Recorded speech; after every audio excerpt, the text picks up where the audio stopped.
Je m'appelle Diane, j'avais 35 ans et j'avais passé 7 ans à enchaîner les doubles gardes d'infirmière pour financer les études de dentiste de mon mari, pour bâtir un cabinet, une maison, une vie que je croyais nous appartenir à tous les deux. Puis un soir, en rentrant d'une garde de nuit, j'ai entendu sa voix dans le noir, le téléphone sur haut-parleur, sa mère à l'autre bout du fil. Et le mot qu'elle a utilisé était « anéantir ». Comme dans « anéantir », ma capacité à faire valoir mes droits avant même que je comprenne ce qui se passait. Ce qu'ils ne savaient pas, ce dont aucun d'eux n'avait la moindre idée, c'est que j'étais là à 3 mètres de distance, entendant chaque mot. Ils pensaient que j'étais la femme qui pleurerait et accepterait tout ce qu'il offrirait. Ils n'avaient aucune idée de ce que j'avais déjà mis en branle. Laissez-moi vous raconter comment j'en suis arrivé là. La cafetière s'est mise en marche à 5h47 comme toujours. Je ne mettais pas de réveil pour ça. Je n'en avais pas besoin. Mon corps suivait ce rythme depuis si longtemps qu'il savait tout simplement. 7 ans de matin précoce font ça à une personne. 7 ans de blouse préparée la veille de déjeuner, emballée à 6h, sortie de la maison, avant même que le voisinage ne s'éveille. Je me tenais au comptoir, j'écoutais le café couler et je pensais « voilà ma vie ». Pas avec amertume, juste avec la simple reconnaissance d'une femme qui a bâti quelque chose et qui connaît chaque clou qu'elle a planté pour y arriver. 9 ans de mariage avec Olivier Leroy. Pendant 7 de ces années, c'est moi qui maintenais les lumières allumées, je le dis littéralement. Mes salaires couvraient le prêt immobilier, les charges, les frais de scolarité d'Olivier, ses frais de laboratoire, ses coûts de licence, les courses et le crédit de la voiture. Parfois les 2 crédits auto selon le mois. Je faisais des doubles gardes à l'hôpital 3, parfois 4 fois par semaine. Je prenais des heures supplémentaires, comme d'autres femmes prennent quelques heures en plus dans un travail à temps partiel, nonchalamment sans me plaindre parce qu'il fallait le faire, et que j'étais celle qui pouvait le faire. Olivier était à la fac, puis Olivier était en internat, puis Olivier construisait son cabinet à partir de zéro. Et un cabinet ne dégage pas de réel profit la première année. Tout le monde sait ça. Alors j'ai continué à me présenter. J'ai continué à pointer. J'ai continué à mettre 200 € de côté à chaque paie, comme si c'était une promesse que je faisais à notre avenir. Je n'en avais pas de ressentiment.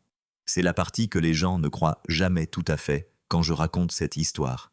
Je veux être clair à ce sujet maintenant, avant toute autre chose. J'ai fait ces choix, les yeux grands ouverts et le cœur plein. Olivier allait devenir quelqu'un, je le croyais. Et j'étais le genre de femme qui, une fois qu'elle décide de croire en quelque chose, s'y investit corps et âme. Vous savez ce que fait une femme quand quelque chose ne va pas, mais qu'elle ne peut pas encore le prouver. Elle observe, elle attend, elle continue d'être là. C'est donc ce que j'ai fait. Chaque matin, je versais mon café et je me tenais à la fenêtre de la cuisine pendant que le ciel passait du noir à cette nuance particulière de gris-bleu qui n'appartient qu'à 5h50 du matin. Je pensais à la version de moi-même qui s'était engagée dans tout ça, plus jeune, plus douce certaine que le sacrifice rendait l'amour permanent. Je la reconnaissais encore. Je n'étais juste plus tout à fait sûr qu'elle avait eu raison. Le matin où Olivier a reçu sa licence de chirurgien dentiste par la poste, il avait pleuré. De vraies larmes là, à la table de la cuisine. J'avais pris son visage entre mes mains et dit « Je te l'avais dit ». Je le pensais de tout mon être. Chaque garde de nuit, chaque vacance sautée, chaque rêve différé était assis dans ce moment comme une offrande. Et ça en avait valu la peine. Ça avait semblé suffisant. C'était il y a 4 ans. Dernièrement, Olivier rentrait plus silencieux. Pas un silence triste, le silence spécifique de quelqu'un qui gère des informations. Il vérifiait son téléphone à table, l'écran tourné loin de moi. Il me posait des questions sur ma journée avec le rythme distrait d'un homme qui savait déjà qu'il n'allait pas entendre la réponse. Quand je lui posais des questions, j'obtenais un mot là où il y avait autrefois une histoire. J'ai remarqué. Je remarque toujours. Le métier d'infirmière vous apprend ça. 10 ans à lire les patients vous apprennent à lire les gens, à saisir ce qui n'est pas dit aussi vite que ce qu'il est. Olivier pensait que ma constance était de la simplicité. Il s'était trompé à ce sujet depuis le jour où nous nous sommes rencontrés. Il ne l'a juste jamais su. Et puis il y avait Nadine Leroy, ma belle-mère, qui apparaissait chez nous tous les dimanches depuis 2 mois. Nadine était une ancienne directrice d'école, le genre de femme qui se déplaçait dans les pièces comme si elle dirigeait encore une réunion de professeurs. Elle n'avait jamais été chaleureuse avec moi, pas en 9 ans. Elle était polie à ce sujet civil, mais je sentais le froid sous chaque regard qu'elle me portait. Et j'avais appris, il y a longtemps, à sourire et à laisser passer. Ce qui était différent maintenant, c'était ceci. Chaque fois que j'entrais dans une pièce où Olivier et Nadine parlaient, la conversation s'arrêtait net, pas en pause arrêtée, comme si on avait actionné un interrupteur. 2 mois de dimanche, et ça arrivait à chaque fois. Je l'ai rangé dans un coin de ma tête. C'est ce que je fais. Je ne réagis pas avant de savoir à quoi je réagis. À 6h20, j'ai fermé mon sac et j'ai porté mon café au pied de l'escalier. Olivier était encore au lit. Je suis montée, je me suis assise sur le bord du matelas et je l'ai embrassé sur la joue de la même manière que je le faisais depuis 9 ans. Il a fait un petit bruit et a levé la main pour serrer la mienne sans ouvrir les yeux. Je l'ai regardé juste 1 seconde. Puis j'ai pris mon sac et je suis sortie. Je suis restée assise dans la voiture, dans l'allée, pendant 1 minute entière avant de démarrer le moteur. Le quartier était encore calme. Le ciel devenait rose sur les bords. Quelque chose n'allait pas. Je ne pouvais pas encore le prouver, mais une femme qui a passé 7 ans à apprendre à lire ce que les gens ne disent pas n'a pas besoin de preuves pour savoir quand l'histoire a déjà changé. Je ne savais juste pas depuis combien de temps elle changeait. 2 samedis avant que tout n'éclate, Olivier m'a dit qu'il allait chez Nadine pour réparer une fuite sous l'évier. C'était la phrase exacte, fuite sous l'évier.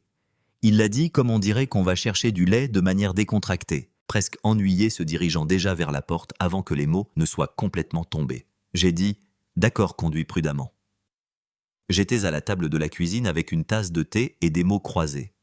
Je n'ai pas levé les yeux de la page, mais je l'ai entendu charger la camionnette et j'ai suivi chaque aller-retour qu'il a fait de la maison à l'allée. 3 fois la moustiquaire de la porte claquant à chaque passage. Quand j'ai finalement jeté un œil par la fenêtre, la benne de l'utilitaire était remplie de cartons et de quelque chose de volumineux enveloppé dans des couvertures de déménagement. Ruse ai-je écrit en 4 lettres sur ma grille de mots croisés. Je n'ai rien dit. Il est revenu en un peu moins de 2 heures. J'ai entendu la camionnette arriver, je l'ai entendu entrer. Je l'ai entendu se laver les mains dans la salle de bain du bas. Il est entré dans la cuisine en sentant l'effort et m'a dit que Nadine me disait bonjour. C'est gentil, ai-je dit. Je ne suis pas allé voir la benne de la camionnette avant le lendemain matin quand il était sous la douche. Elle était vide, pas seulement déchargée propre, comme si elle n'avait jamais rien transporté du tout. Je suis rentré et j'ai préparé le petit déjeuner. Ce même soir, je sortais d'une garde de nuit, 23h15, peut-être 23h20. La maison était sombre quand je suis arrivé. La voiture d'Olivier était là. J'ai pensé qu'il dormait parce que c'était la routine. Je travaillais la nuit, il dormait. Je me déplaçais silencieusement dans la maison pour ne pas le réveiller. Nous avions construit toute une chorégraphie de considération autour de nos horaires respectifs. Ou du moins, je le pensais. Je suis entré par la porte de service, j'ai posé mon sac sans un bruit. La cuisine était sombre, à l'exception de la lumière au-dessus de la cuisinière que je laissais toujours allumée. Et je suis allé à l'évier pour remplir un verre d'eau parce que 12 heures sur le sol d'un hôpital vous déshydratent complètement. C'est là que je l'ai entendu. La voix d'Olivier basse et familière venant du salon. La porte était presque fermée, mais pas verrouillée, juste entr'ouverte comme elle l'était parfois lorsque l'humidité faisait gonfler le cadre. Et à travers cette fente, j'ai entendu une deuxième voix. Nadine. Ces mots étaient clairs et satisfaits comme elle l'était toujours quand elle était certaine de quelque chose. Elle n'a aucune idée, Olivier. C'est ça qui est beau. Les femmes comme Diane, elles sont tellement occupées à être gentilles qu'elles ne voient jamais rien venir.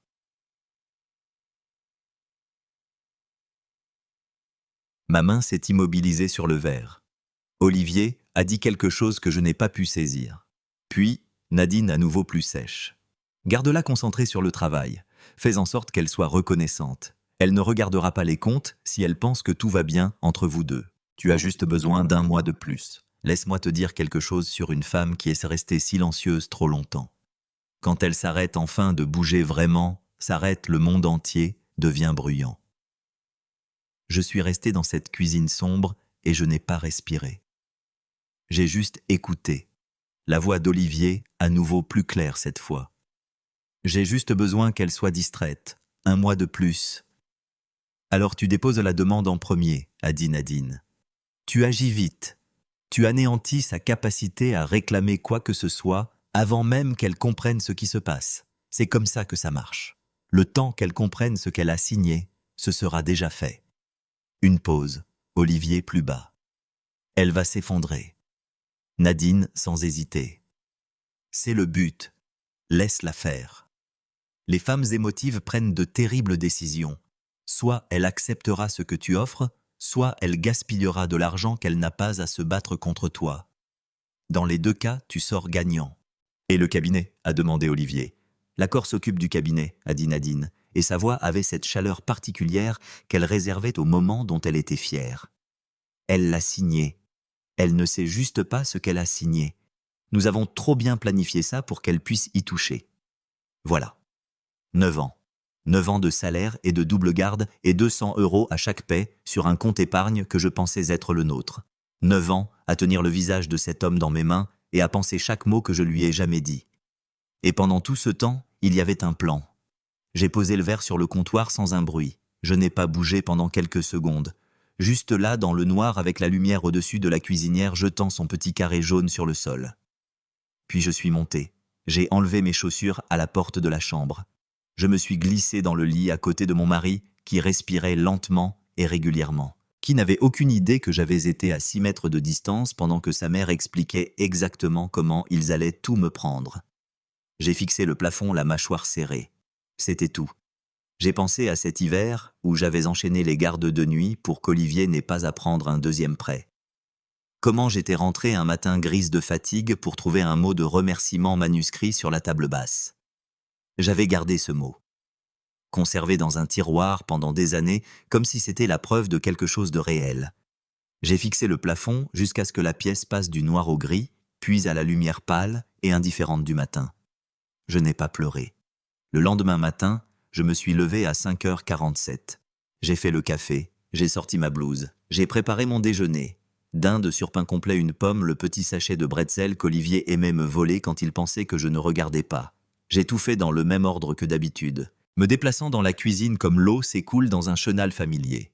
Silencieuse, délibérée, ne laissant aucune trace. Olivier est descendu à 6h30, avec les cheveux encore humides et son col légèrement de travers. Comme toujours quand il s'habillait sans ses lunettes. Il s'est versé une tasse du café, que j'avais préparé, m'a regardé par-dessus le bord et a souri. « Bonjour chérie », il a dit. « Bonjour », ai-je dit. Je me suis penché et je l'ai embrassé sur la joue. Il sentait le savon que nous achetions depuis des années, celui au cèdre. Mon estomac n'a pas bougé. Mon visage n'a pas bougé. J'ai pris mon sac et mes clés et je lui ai dit de ne pas trop travailler. Et il a dit qu'il essaierait.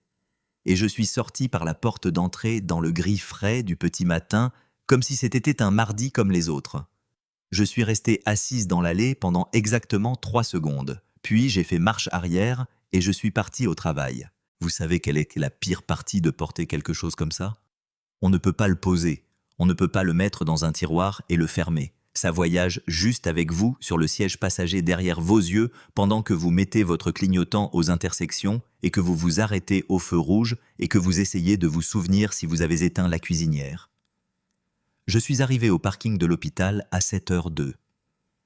Je me suis garé à ma place habituelle dans la dernière rangée, j'ai coupé le moteur et je suis resté assise un instant, les 2 mains sur mes genoux. Puis j'ai appelé ma plus vieille amie Françoise Garnier, une assistante juridique fraîchement retraitée avec 30 ans d'expérience en droit de la famille. S'il y avait une personne sur cette terre en qui j'avais confiance pour sauter la sympathie et aller droit à la solution, c'était Françoise. Elle a décroché à la 2e sonnerie. Je lui ai tout raconté du début à la fin, sans lacune, sans pleurer. Je lui ai parlé de la camionnette. Je lui ai parlé de la porte entr'ouverte et de la voix de Nadine et des mots « Elle l'a signé.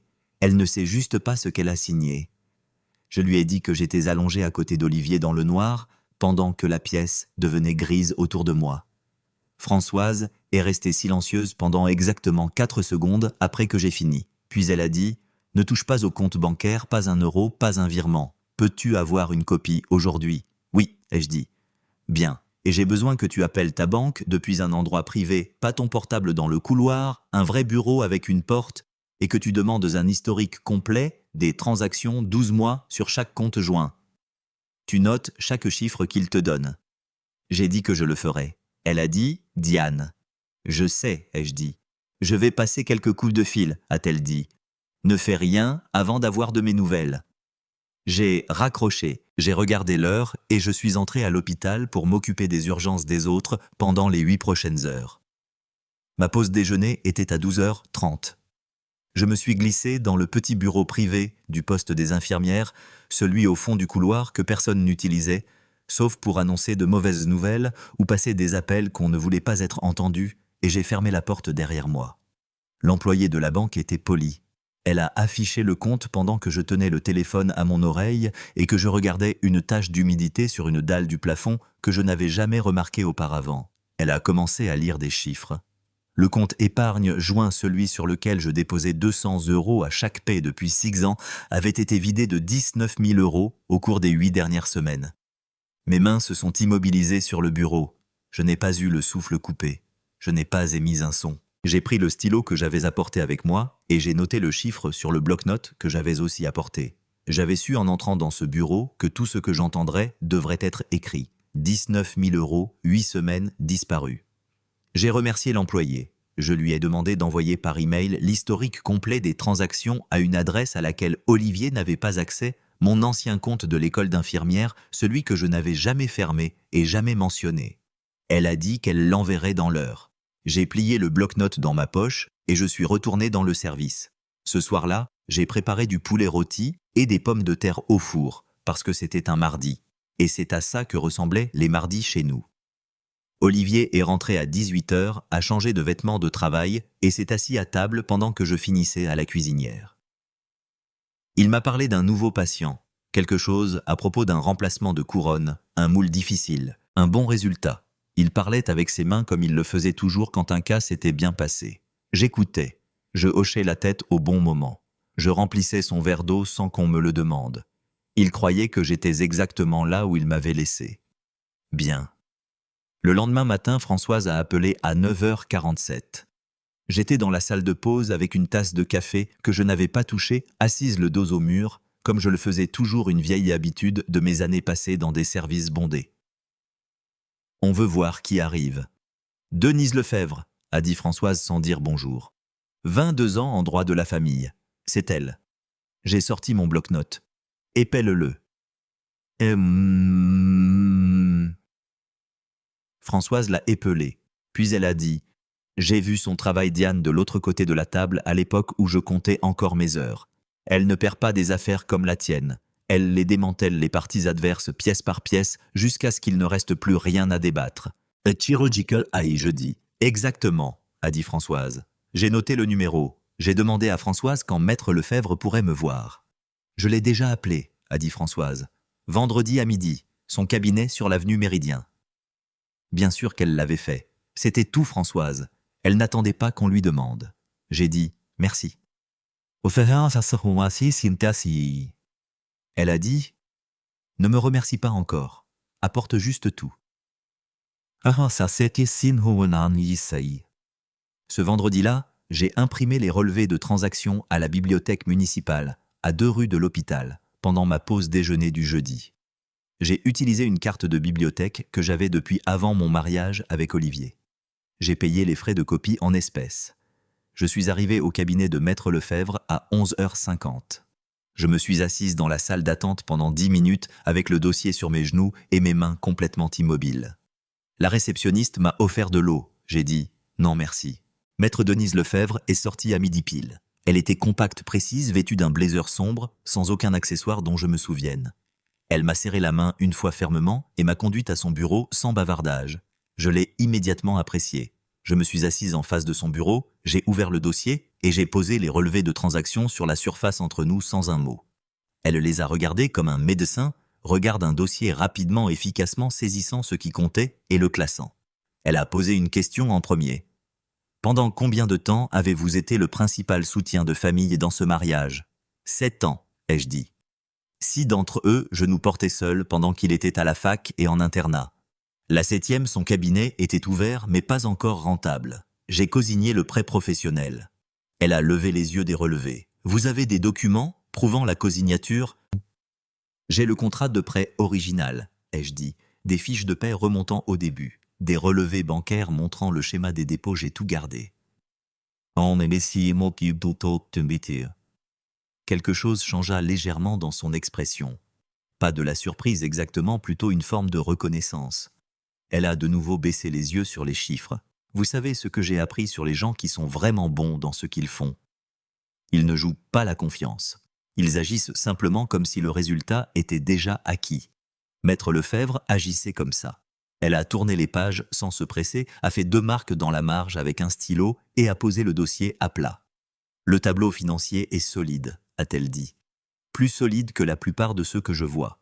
Vos contributions au patrimoine conjugal sont bien documentées et un prêt professionnel cosigné est une preuve directe d'investissement partagé dans le cabinet. Ça va compter. J'ai brièvement pensé à l'hiver où j'avais pris une 2e garde 4 jours de suite pour qu'Olivier n'ait pas à différer son acompte pour le matériel.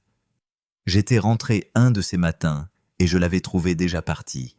Patient matinal, il avait laissé un mot sur le comptoir qui disait « Merci chérie » de son écriture hâtive. J'avais lissé ce mot et l'avais mis dans le tiroir de la cuisine, comme s'il avait une valeur monétaire. Il en avait une, je le réalisais maintenant, juste pas du genre que j'avais compris à l'époque. « Qu'est-ce que je fais ?» ai-je dit.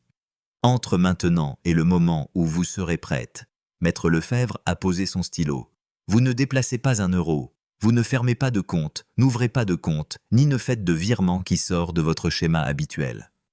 Vous ne lui signalez rien. Pas un mot, pas un regard, pas un changement dans votre routine. Vous me donnez 2 semaines. 2 semaines, ai-je dit. 2 semaines, a-t-elle dit. Et vous revenez avec tout ce que vous trouvez d'autre, absolument tout. J'ai hoché la tête. Nous nous sommes à nouveau serré la main. Je suis sorti dans le soleil de l'après-midi avec un dossier vide et un plan complet. Le soir même, Olivier avait fait une réservation. Il me l'a dit à la porte quand je suis rentré déjà habillé, veste sur le dos, tenant un petit bouquet de roses de ce rouge profond, celle que j'aimais autrefois. Le restaurant était le bon. Nappe blanche, vraie bougie, le genre d'endroit où nous allions pour les occasions. Il avait demandé une table dans un coin. Il s'était souvenu que j'aimais les tables dans les coins. J'ai enfilé une robe, je me suis refait une beauté, et nous y sommes allés. Il a commandé du vin. Il a tendu la main par-dessus la table et a couvert la mienne de la sienne. Il a parlé des premières années du chemin parcouru, de sa gratitude. Quand les verres ont été pleins, il a levé le sien et m'a regardé avec ses yeux familiers. « À nous !» a-t-il dit. J'ai levé le mien. J'ai souri chaleureusement, facilement, le sourire qu'il attendait. « À nous !» ai-je dit. J'ai bu. De l'autre côté de la table, Olivier tenait ma main et la serrait doucement. J'ai serré en retour. 2 semaines. 10 jours avant la confrontation. Mon téléphone a vibré dans la poche de ma blouse à 14h14. J'étais en plein service sortant de la chambre 7 avec un dossier à la main. J'ai jeté un œil à l'écran. Maître Lefebvre. J'ai fait signe à l'infirmière, en chef, lui ai dit que j'avais besoin de 5 minutes, et je suis allé directement dans la cage d'escalier. La porte s'est refermée derrière moi. Le bruit du service a disparu. Juste du béton, une lumière fluorescente et la faible odeur d'antiseptique qui vous suit partout dans un hôpital. J'ai répondu à la 3e sonnerie. « J'ai besoin de vous poser une question précise », a dit Maître Lefebvre sans salutation. Elle ne perdait jamais de temps avec les salutations. « Dans les 2 premières années de votre mariage, Olivier vous a-t-il déjà demandé de signer un document financier, quelque chose qui aurait pu impliquer un notaire ? Peut-être présenté comme une planification successorale, quelque chose à voir avec une propriété familiale. » Ma main s'est resserrée autour du téléphone. « Pourquoi ?» ai-je dit. « Racontez-moi simplement ce qui vous vient à l'esprit, » a-t-elle dit. « Ne filtrez rien. » Je suis resté là dans cette cage d'escalier et je me suis laissé remonter le temps. Au début du mariage, nous étions encore dans le petit appartement, celui avec le radiateur qui cliquetait tout l'hiver. Nadine était venue nous rendre visite. Cette partie n'était pas inhabituelle. Ce qui était inhabituel, c'est qu'elle avait amené quelqu'un avec elle. Une femme avec un sac en cuir souple et un tampon en caoutchouc, avec la manière calme et efficace de quelqu'un qui légalise des documents pour vivre. Nadine avait posé des papiers sur notre table de cuisine et avait dit que c'était une affaire de fiducie familiale, quelque chose lié à la propriété du grand-père d'Olivier. Un terrain quelque part dans le sud, avait-elle dit. Rien qui nous affecterait directement, juste une formalité pour garder les choses propres du côté de la succession. Olivier, s'était tenu derrière moi, la main sur mon épaule. Nadine avait montré la ligne de signature. La notaire avait été agréable et rapide. L'ensemble avait pris peut-être 12 minutes. J'ai tout raconté à Maître Lefebvre. Chaque détail que je pouvais me remémorer. Elle est restée silencieuse pendant exactement 2 secondes. Ce document, a-t-elle dit, n'était pas un formulaire de planification successorale. C'était une renonciation de l'épouse. Il a été rédigé pour vous priver de tout droit légal sur le cabinet dentaire en cas de divorce. Déguisé en langage successoral, préparé par un avocat privé que Nadine utilise depuis des années. Mon dos a heurté le mur de la cage d'escalier. Laissez-moi vous dire quelque chose. J'ai travaillé dans des pièces où les gens reçoivent les pires nouvelles de leur vie. J'ai vu des visages changer au moment précis où un médecin parle. Je sais à quoi ressemble le choc de l'extérieur et je sais ce que l'on ressent de l'intérieur. C'est très silencieux. C'est une immobilité qui se propage de votre poitrine vers l'extérieur. C'est ce que j'ai ressenti dans cette cage d'escalier. Ils avaient planifié cela, avant même qu'il ait un cabinet à protéger. « Diane », a dit Maître Lefebvre. Sa voix était mesurée précise, le même ton qu'elle utilisait pour tout. « J'ai besoin que vous entendiez la deuxième partie. »« Je vous écoute », ai-je dit. « Le document a 3 problèmes fatals. Vous n'aviez pas de conseil juridique indépendant au moment de la signature, ce qui à lui seul le rend exorbitant en droit de la famille. Aucune divulgation financière n'était jointe, ce qui est requis pour une renonciation valide. Et le notaire qui l'a tamponné, une pause brève et délibérée. Sa licence avait expiré 4 mois avant de légaliser ce document. Il est nul et non avenu totalement inapplicable. Attendez, on a en bas ça. J'ai pensé à Nadine, assise à ma table de cuisine, montrant la ligne où je devais signer. J'ai pensé à la main d'Olivier sur mon épaule, chaude et stable pendant que je le faisais. Je me suis souvenu d'avoir pensé qu'il avait l'air fier. J'avais pensé que c'était parce que nous construisions quelque chose ensemble, un avenir, une famille, une vie qui nous appartenait à tous les deux. Il avait été fier, c'est sûr, mais pas de ce que je pensais. Vous savez quelle est la pire partie d'une longue trahison. Ce n'est pas le moment où vous le découvrez. C'est la façon dont le passé se réagence autour de la vérité. Chaque souvenir chaleureux bascule légèrement, vous montrant son autre facette. Olivier ne sait pas que vous avez ça, ai-je dit. Ce n'était pas une question. Il n'a aucune raison de le savoir, a dit Maître Lefebvre. Son avocat présentera cette renonciation comme leur principale défense. Nous les laissons faire. Nous ne disons rien jusqu'au moment où ça comptera le plus. Bien, ai-je dit. Diane. Oui. C'est la partie où ils pensent qu'ils ont déjà gagné, a-t-elle dit. Laissez-les continuer à le penser. L'appel s'est terminé. Je suis resté dans la cage d'escalier un instant, juste un instant, les yeux fermés, et le téléphone pressé à plat contre mon sternum. Puis je me suis redressé, j'ai remis le téléphone dans ma poche et j'ai poussé la porte pour retourner dans le service. La chambre 4 avait besoin de ses constantes. Je suis entré, je me suis présenté, j'ai enroulé le brassard autour du bras d'un homme âgé et je l'ai pompé régulièrement. Mes mains n'ont pas tremblé, pas une seule fois. La lecture était bonne. Je l'ai noté, je l'ai remercié et je suis passé à la chambre suivante. Le piège qu'ils avaient passé des années à construire pour moi avait 3 fissures qu'ils n'avaient jamais vues. Et j'étais la seule dans cet hôpital à le savoir. Une semaine avant la confrontation. Mon téléphone a vibré sur le comptoir de la cuisine à 19h43, un dimanche soir. J'ai jeté un œil à l'écran. Françoise Garnier, ma plus vieille amie, 30 ans, en droit de la famille avant sa retraite. Olivier était dans le salon avec le match à la télé.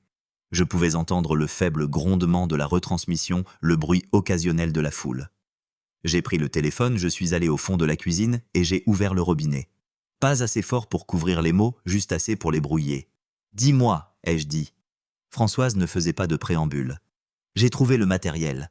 J'ai gardé une voix neutre. Où ? Un garde-meuble près de la Nationale 9. Unité enregistrée au nom de Nadine. Ça fait environ 4 mois. Elle a fait une pause. 2 fauteuils dentaires, Diane. Une unité de radiographie portable, des outils de numérisation numérique. Tout. Ma main s'est immobilisée sur le comptoir. Je connaissais ces fauteuils. Je savais exactement quand Olivier les avait commandés parce que c'était moi qui faisais les gardes de nuit qui les avaient payés. C'était avant que le cabinet n'ait un seul patient, avant qu'il n'ait le moindre revenu. C'est mon argent qui a acheté ces fauteuils et les a mis dans ce cabinet. Mes salaires, mes heures, mon corps fonctionnant avec 4 heures de sommeil et du mauvais café de cafétéria parce que je croyais que nous construisions quelque chose qui nous appartenait à tous les deux. Et il les avait sortis par la porte de derrière. « Tu es sûr ?» ai-je dit. « J'ai le numéro de l'unité et l'enregistrement », a dit Françoise. « Je te l'envoie tout de suite. Vous savez ce que je n'ai pas fait? Je n'ai pas élevé la voix. Je ne suis pas rentré dans le salon pour me tenir devant la télévision et le forcer à me regarder. J'avais gagné le droit de le faire, chaque euro, et je ne l'ai pas dépensé, pas encore. « Merci », ai-je dit. « Je le transmettrai à Maître Lefebvre à la première heure. Diane. » La voix de Françoise a changé, juste légèrement, de la manière dont elle le fait quand elle veut que je l'entende vraiment. Il a déplacé ce matériel délibérément et méthodiquement sur plusieurs voyages dans une unité au nom de sa mère. Ce n'est pas de la désorganisation, c'est un plan. Je sais, ai-je dit, je sais exactement ce que c'est. Nous avons raccroché. Je suis resté à l'évier avec l'eau qui coulait encore et j'ai pensé au matin où j'avais pris une deuxième garde la semaine avant l'arrivée de la première livraison de matériel d'Olivier. J'étais si fatigué que je suis resté assise dans ma voiture sur le parking pendant 10 minutes avant de pouvoir me forcer à entrer. Je me souviens avoir pensé « c'est temporaire, bientôt nous serons de l'autre côté de tout ça ». Jackie-yan, yes. Ti. J'ai la fermé le robinet et je suis retourné préparer le dîner. Le lendemain matin, j'ai appelé Maître Lefebvre depuis le parking de l'hôpital à 6h58 avant le début de mon service. Je lui ai lu le numéro du garde-meuble et le nom de Nadine à partir du document que Françoise m'avait envoyé. Je lui ai décrit l'inventaire du matériel pièce par pièce. Elle a écouté sans m'interrompre. Quand j'ai fini, elle a dit « Je dépose une requête d'urgence pour la préservation des actifs aujourd'hui. Donnez-moi 48 heures. » Je lui ai donné 48 heures. Le juge l'a accordé en 46. Le garde-meuble a été légalement gelé. Le matériel ne pouvait être ni déplacé, ni vendu, ni transféré. Chaque pièce faisait désormais partie du patrimoine conjugal documenté dormant dans une unité que Nadine pensait invisible sous un nom qu'elle croyait intouchable. Olivier et Nadine n'en avaient aucune idée. Maître Lefebvre m'a appelé avec la confirmation un mardi après-midi. Sa voix était la même que d'habitude, nette, posée sans fioriture. « C'est fait », a-t-elle dit. « Bien », ai-je dit. Ce fut tout l'appel. Mardi soir, Olivier était de bonne humeur au dîner. Il a parlé d'un patient qui s'était cassé une molaire et était venu en urgence. Il a parlé de la possibilité d'embaucher une deuxième hygiéniste. Il était détendu comme un homme qui croit que tout se déroule selon le plan. Je lui ai passé le pain. J'ai rempli son verre d'eau. J'ai posé les bonnes questions au bon moment. Puis, quelque part, entre le plat principal et le débarrassage des assiettes, il s'est penché en arrière sur sa chaise et a dit « J'ai réfléchi. Nous devrions avoir une vraie conversation bientôt, à propos de tu sais nous, l'avenir. » Où les choses vont. Ses yeux étaient de prudents exercés. Je l'ai regardé de l'autre côté de la table. « Quand tu seras prêt, ai-je dit. Il a expiré un petit soulagement silencieux, à peine perceptible. Il pensait que j'étais douce. Il pensait que j'attendais qu'il me montre le chemin comme je l'avais toujours fait comme une femme qui ne sait rien attendre. Je ne ressentais que de la concentration. Plus tard, je me tenais à l'évier et je faisais la vaisselle. Le match était de retour dans le salon. Le temps que je sèche le dernier verre, Olivier dormait sur le canapé, un bras sur le visage, respirant lentement et régulièrement. J'ai plié le torchon sur la poignée du four et je l'ai regardé. Il pensait qu'il avait encore une semaine pour tout mettre en ordre. Il avait raison sur le calendrier. 3 jours avant la confrontation. Maître Lefebvre a appelé à 16h17 un mercredi après-midi. J'étais encore dans ma voiture sur le parking de l'hôpital, moteur éteint, manteau encore sur moi. Je venais de finir un service de 10 heures. J'avais mal aux pieds. J'ai répondu à la première sonnerie. « J'ai l'expertise comptable complète », a-t-elle dit. « Vous avez le temps ?»« Oui », ai-je dit. Elle n'y est pas allée par 4 chemins. C'était une des choses que j'avais appris à apprécier chez elle. Elle traitait l'information comme de la monnaie et n'en gaspillait pas une seule pièce. Olivier a ouvert un compte secondaire il y a 18 mois, a-t-elle dit. Personnel à son nom uniquement. Les premiers mois, les dépôts étaient faibles, quelques centaines d'euros par-ci par-là, rien qui n'aurait déclenché d'alerte automatique.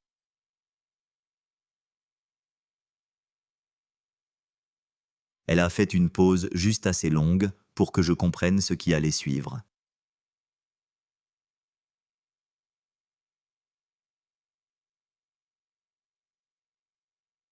Au cours des 6 derniers mois, il a transféré 31 000 € de vos comptes joints, des montants progressifs, des dates échelonnées, spécifiquement structurées pour rester en dessous des seuils d'alerte. Mes mains se sont immobilisées sur mes genoux.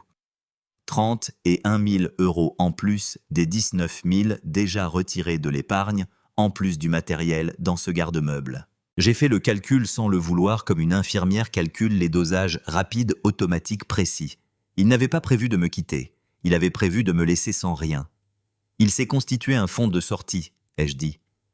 Un fonds délibéré, a confirmé Maître Lefebvre. Ce n'était pas impulsif, c'était structuré. Vous savez ce que ce genre de nouvelles fait à une personne? Pas la colère. La colère, j'avais déjà fait la paix avec. C'était la clarté. Chaque petite gentillesse des 18 derniers mois s'est recalibrée dans mon esprit. Chaque dîner, chaque sourire facile, chaque main tenue à travers une table de restaurant. Tout cela se déroulant en parallèle d'une feuille de calcul qu'il construisait dans mon dos. J'ai regardé à travers le pare-brise le parking. Une femme en blouse marchait vers sa voiture, 2 rangées plus loin, roulant son cou épuisé comme seul un long service peut vous épuiser. Je connaissais cette démarche. J'avais fait cette démarche pendant 7 ans. Parlez-moi du cabinet, ai-je dit. Évalué à 240 000 €, a dit Maître Lefebvre. Olivier est inscrit comme unique propriétaire. Son avocat s'appuiera lourdement là-dessus. Une brève pause. Mais nous avons 7 ans de vos contributions financières documentées en détail.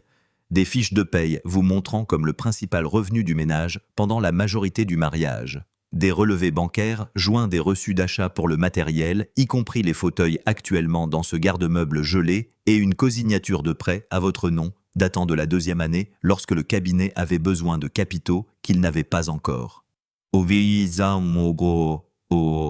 Je me suis souvenu d'avoir signé ce prêt. Nous étions à la table de la cuisine.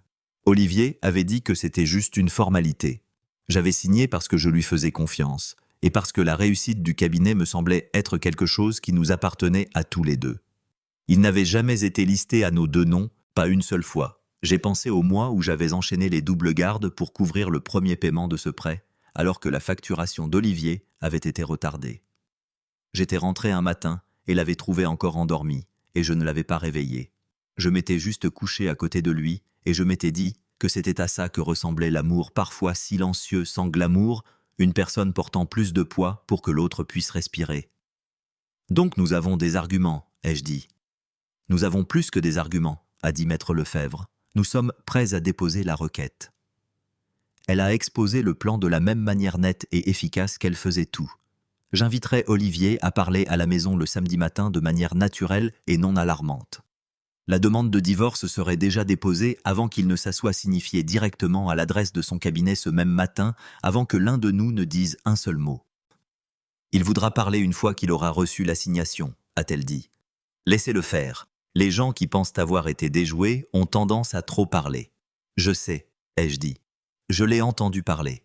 Il y a eu un temps de silence de son côté. Puis, il y a une dernière chose. Voulez-vous que sa mère soit présente samedi ? J'attendais cette question. Je ne savais pas que je l'attendais jusqu'à ce qu'elle la pose.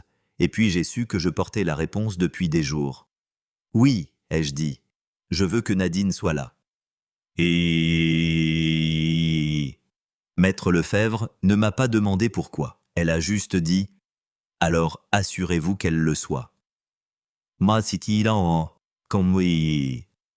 Nous avons mis fin à l'appel. Je suis resté sur le parking 1 minute de plus, regardant le parking se vider autour de moi, alors que l'équipe du soir prenait le relais de l'équipe de jour. Une vague de gens fatigués en remplaçant une autre comme ça se passe toujours dans un hôpital. Puis, j'ai ouvert mes textos et j'ai tapé le nom d'Olivier. Il faut qu'on parle ce week-end, juste nous. J'ai appuyé sur envoyer et j'ai posé le téléphone sur le siège passager.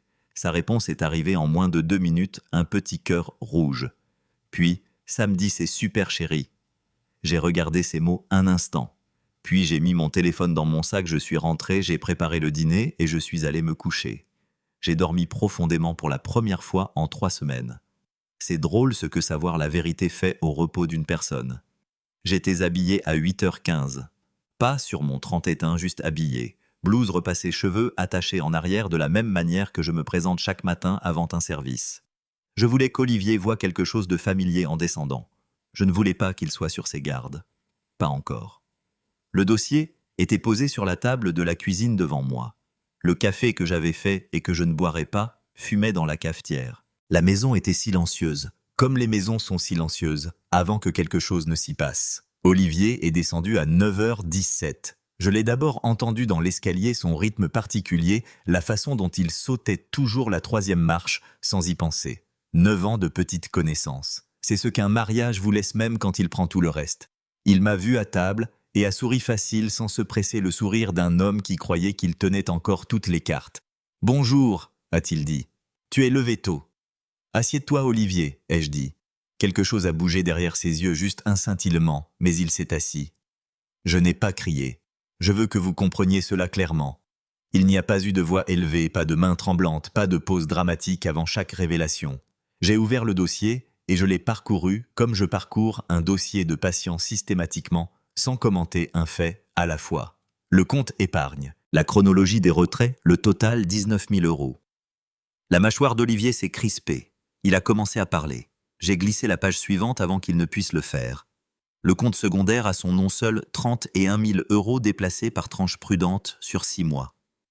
Diane, je n'ai pas fini. Et le garde-meuble, la liste du matériel, 2 fauteuils dentaires, une unité de radiographie portable, les scanners numériques pour lesquels j'avais des reçus à mon nom, datant d'avant que son cabinet n'ait un seul euro de revenus propres. Son visage a traversé quelque chose de compliqué alors. Le sourire avait disparu depuis longtemps. À sa place, il y avait un regard que je reconnaissais de mon travail d'infirmière. Le regard que les gens ont quand un diagnostic tombe et qu'ils décident encore s'ils vont le contester. Il a choisi de contester. « Tu ne comprends pas ce que ça t'a été », a-t-il dit. « Tu agis comme si tu avais tout porté mais tu n'étais jamais vraiment avec moi, Diane. Tu travaillais toujours, tu étais toujours fatiguée, tu me faisais toujours sentir que je te devais quelque chose. Je me sentais comme un projet, pas un mari. Je sentais que je devais être reconnaissant chaque jour et jamais autorisé à vouloir plus que ce que tu avais décidé être suffisant. » Je l'ai laissé parler. C'était le plan et je m'y suis tenu. Il a continué. Il a dit que je ne soutenais pas sa vision. Il a dit que nous nous étions éloignés et que je ne l'avais pas remarqué parce que j'étais trop concentré sur ma propre routine pour prêter attention à ses besoins. Il a dit que ça n'avait pas été facile pour lui non plus et qu'il voulait que je le sache. Je suis restée assise, les mains croisées sur la table, et j'ai laissé chaque mot atterrir et se poser. Puis la sonnette a retenti. Je savais déjà qui c'était. Olivier avait reçu les papiers ce matin-là, signifiés à l'adresse de son cabinet comme Maître Lefebvre l'avait arrangé. Il avait appelé Nadine avant de m'appeler. Bien sûr qu'il l'avait fait. Je me suis levé et j'ai ouvert la porte d'entrée. Nadine Leroy se tenait sur mon porche avec son sac à main sur le bras et le menton levé arborant l'expression qu'elle portait toujours quand elle arrivait quelque part où elle se croyait nécessaire. Comme une femme venue corriger un problème. Comme l'architecte arrivant pour inspecter une construction qu'elle avait déjà approuvée dans son propre esprit. « Diane », a-t-elle dit comme toujours comme un verdict. « Entrez Nadine », ai-je dit. « Vous devriez être là pour ça. » Elle est passée devant moi dans la cuisine et a pris position à côté d'Olivier comme elle le faisait toujours. Légèrement derrière lui, légèrement surélevée, comme une personne se tient quand elle croit être la véritable autorité dans la pièce. Elle a regardé les papiers sur la table, puis elle m'a regardé et quelque chose dans son expression est passé de la supervision au mépris. « Tu penses que ça va t'aider ?» a-t-elle dit. Olivier a bâti quelque chose de réel, quelque chose qui durera. Tu es infirmière Diane. Tu pointes, tu allais toujours le freiner. Nous le savions tous les deux et je pense que quelque part dans ton petit esprit pratique, tu le savais aussi. Olivier ne l'a pas contredite. Il a regardé la table. Je l'ai laissé finir. Puis j'ai pris la dernière page du dossier et je l'ai posée au centre de la table, où ils pouvaient tous les deux la lire. L'ordonnance de préservation d'urgence, le garde-meuble gelé, les comptes gelés, et la détermination juridique qu'il avait fallu moins d'1 semaine à l'équipe de Maître Lefebvre pour établir. La renonciation de l'épouse était nulle. Notaire sans licence, pas de conseil indépendant, pas de divulgation financière. Leur carte maîtresse invalidée en un paragraphe. Le visage de Nadine est devenu blanc. Pas pâle, blanc. Olivier a fait un bruit qui n'était pas tout à fait un mot. J'ai regardé Nadine directement. J'avais attendu ce moment sans me permettre de le désirer trop. Maintenant, Il était là et j'étais calme jusqu'au plus profond de moi. Vous avez trop bien planifié ça pour que je puisse y toucher, ai-je dit. C'est ce que vous lui avez dit. Je voulais juste que vous soyez là pour voir comment ça s'est terminé. Sa bouche s'est ouverte. Rien n'en est sorti. J'ai pris mon sac sur le dossier de ma chaise et je suis sorti de ma propre maison. Je suis resté assise dans ma voiture pendant 4 minutes. Je sais que c'était 4 parce que j'ai regardé l'horloge sur le tableau de bord, sans le vouloir, de la façon dont on se fixe sur de petites choses spécifiques quand le reste de vous essaie de rattraper ce qui vient de se passer. Puis j'ai conduit jusqu'à la maison de Françoise Garnier, ma plus vieille amie, la femme qui m'avait donné une feuille de route quand tout ce que j'avais, c'était des débris. Elle a ouvert la porte avant que je ne frappe. Elle a juste tendu les bras. Je suis entré dedans et je me suis laissé tout ressentir. Chaque semaine de silence, chaque dîner que j'avais traversé en souriant chaque nuit, où j'étais allongé à côté d'un homme qui calculait contre moi et où je me disais que la distance était temporaire. Le chagrin de tout ça, le soulagement de tout ça, tout à la fois enfin libéré de l'endroit où je le gardais. Puis, je me suis séché le visage. Françoise m'a tendu une tasse de café et s'est assise en face de moi, à sa table de cuisine. « D'accord », a-t-elle dit. « D'accord », ai-je dit. Et nous nous sommes mises au travail. 3 semaines après la confrontation, le bureau de Maître Lefebvre sentait le bon café et la paperasse la combinaison particulière que j'en étais venu à associer au progrès. Je me suis assise en face de son bureau, les mains sur mes genoux, et j'ai écouté pendant qu'elle m'expliquait les termes du règlement final, de la manière dont elle expliquait tout clairement sans l'adoucir, sans me demander ce que j'en pensais. Le patrimoine conjugal s'élevait à 412 000 euros. Ce chiffre incluait le cabinet dentaire évalué à 240 000 euros. Il incluait les comptes joints, les fonds cachés récupérés et le matériel du garde-meuble qu'Olivier avait passé 3 week-ends à déménager discrètement dans l'installation de sa mère. Tout cela documenté. Tout cela désormais légalement visible. Maître Lefebvre a dit « Son avocat conteste l'évaluation du cabinet. C'est attendu. Nous avons 7 ans de vos fiches de paye et une cosignature de prêt. Ils ont le nom d'Olivier sur les papiers de propriété. Nous ne sommes pas inquiets. » Je n'étais pas inquiète non plus. J'avais cessé de m'inquiéter à peu près au moment où j'ai vu le visage de Nadine devenir blanc de l'autre côté de ma propre table de cuisine.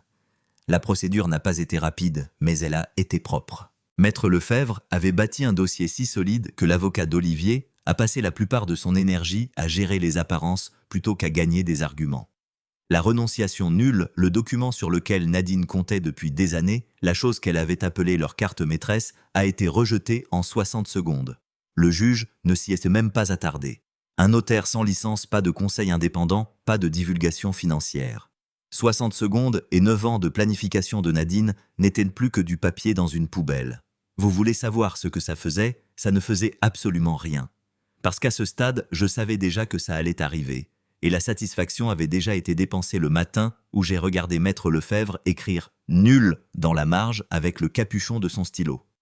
Olivier m'a appelé 2 fois pendant ces semaines. Le premier appel est arrivé un mercredi 9 jours après la confrontation. J'étais sur le parking de l'hôpital en train de déjeuner dans ma voiture. Son nom a illuminé mon écran et je l'ai regardé sonner jusqu'à ce qu'il s'arrête. Puis j'ai appelé le bureau de Maître Lefebvre et je leur ai dit de s'attendre à un contact. Le deuxième appel est arrivé 4 jours plus tard, juste avant 7 heures du matin. J'étais en plein milieu d'un service. Son nom à nouveau. J'ai laissé sonner. Je n'ai jamais écouté les messages vocaux. Maître Lefebvre a géré les 2 appels personnellement, ce qui était exactement ce pourquoi je la payais. Elle m'a dit par la suite, avec l'économie particulière, qu'elle utilisait pour tout que le premier appel avait été une tentative de négocier en privé et que le second avait été quelque chose de plus proche de la supplication.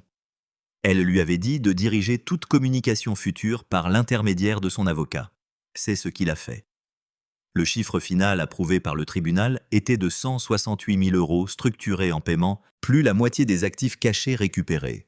Le matériel du garde-meuble a été inventorié sur ordre du tribunal et imputé directement sur la part d'Olivier dans le règlement, ce qui signifie que chaque voyage qu'il avait fait chez sa mère, chaque pièce d'équipement qu'il avait chargée dans la benne de cette camionnette lui avait coûté de l'argent au lieu de le protéger. L'aide de Nadine ne l'avait pas sauvé. Elle avait aggravé sa position. J'ai longuement réfléchi à cela. Je me suis souvenu de l'hiver où je préparais 2 repas pour mes gardes parce que nous ne pouvions pas étirer le budget des courses pour couvrir les 2. Je m'asseyais dans la salle de pause avec un sandwich que j'avais préparé à 5 heures du matin et je pensais au calendrier de l'internat d'Olivier, à combien de mois il restait avant que les prêts ne commencent à se convertir. J'avais cru si complètement que nous construisions quelque chose ensemble. Qu'est-ce que c'est vraiment, cette douleur spécifique de réaliser que votre sacrifice était réel et que la chose pour laquelle vous l'avez sacrifié ne l'était pas? Le rôle de Nadine dans les transferts d'actifs a été documenté dans le dossier du tribunal. Elle avait sciemment accepté des biens matrimoniaux dans un garde-meuble à son nom. Ce fait n'a pas entraîné de poursuite, mais il a généré de la paperasse permanente et publique. Les nouvelles circulent dans les communautés, comme l'eau circule sous terre. On ne la voit pas bouger, et puis un jour, le sol est mouillé. J'ai entendu par le bouche à oreille professionnel, comme on l'entend toujours de troisième main sur le parking après la messe, que des gens qui avaient respecté Nadine pendant 30 ans commençaient à poser des questions auxquelles elle ne pouvait pas répondre clairement. Pas bruyamment, pas d'une manière qu'elle pouvait affronter directement. Juste le retrait silencieux du bénéfice du doute qui prend des décennies à gagner et beaucoup moins de temps à perdre. Elle avait bâti toute sa vie sur le fait d'être la femme qui savait mieux que tout le monde. C'était la monnaie dans laquelle elle avait commercé la réputation, qu'elle avait protégé la chose qu'elle avait valorisée au-dessus de tout ce que la carrière d'Olivier avait produit. Elle m'a appelé une fois environ 3 mois plus tard. J'ai répondu. « J'espère que tu es fier de toi », a-t-elle dit. « Je le suis », ai-je dit. J'ai raccroché.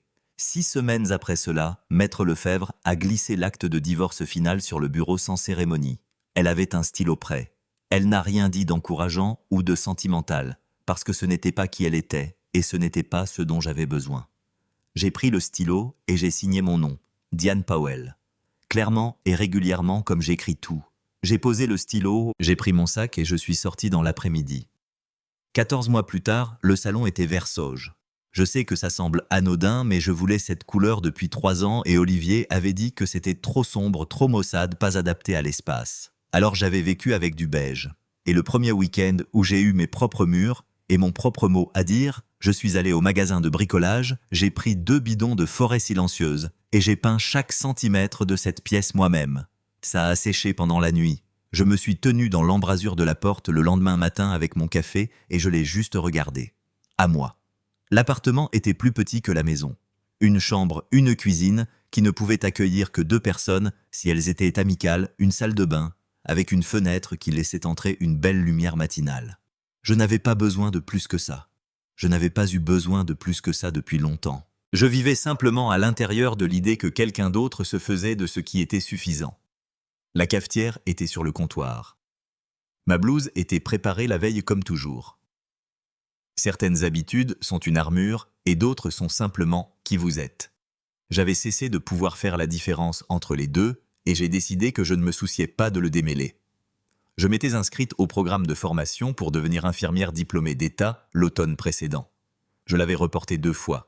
Une fois lorsque l'emploi du temps de l'internat d'Olivier rendait nos finances imprévisibles, une fois lorsque le cabinet était dans sa première année et que chaque euro avait une destination. Les 2 fois j'avais rangé les papiers et je m'étais dit « l'année prochaine ». Les 2 fois l'année prochaine est devenue une faveur que je faisais au calendrier de quelqu'un d'autre. Pas cette fois.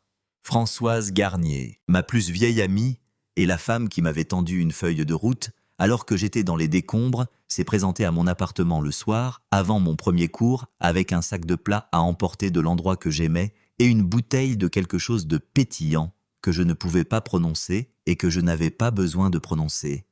Nous avons mangé par terre parce que je n'avais pas de table appropriée. Nous avons utilisé des assiettes en carton. Elle a versé dans 2 verres dépareillés et a levé le sien. « À se rembourser soi-même », a-t-elle dit. « À me rembourser moi-même », ai-je acquiescé. Nous avons bu. Elle m'a raconté l'histoire d'une cliente avec qui elle avait travaillé il y a 30 ans, une femme qui était retournée à l'école à 52 ans et était devenue la meilleure chose qui soit arrivée dans sa propre vie. J'ai écouté, je l'ai cru.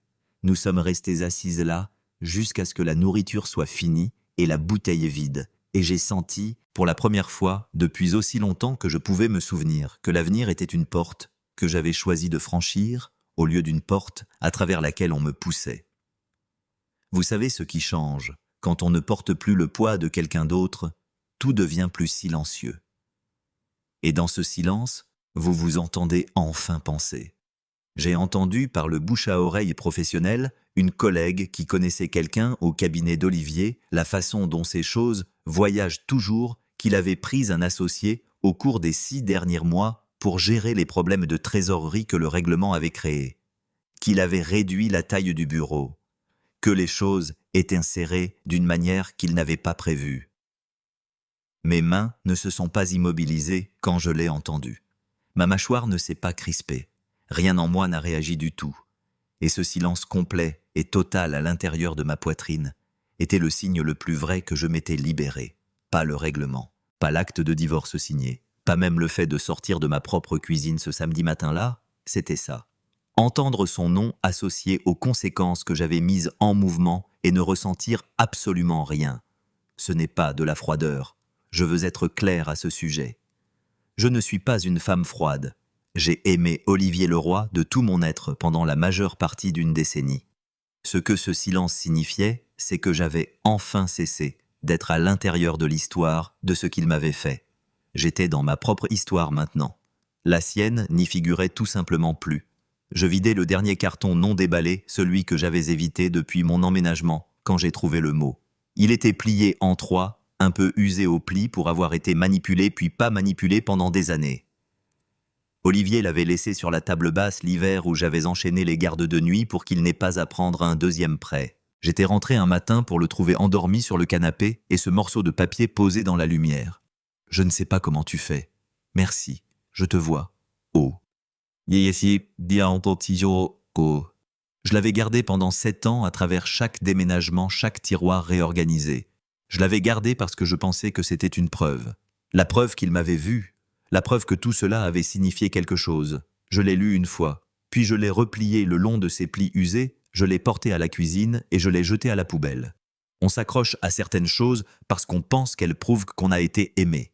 Mais il arrive un matin où l'on se rend compte qu'on n'a plus besoin de la preuve. Vous étiez là, vous savez ce que vous avez donné, et maintenant, enfin, vous savez ce que vous valez. J'ai fermé le tiroir, j'ai pris mon café, je suis parti en cours.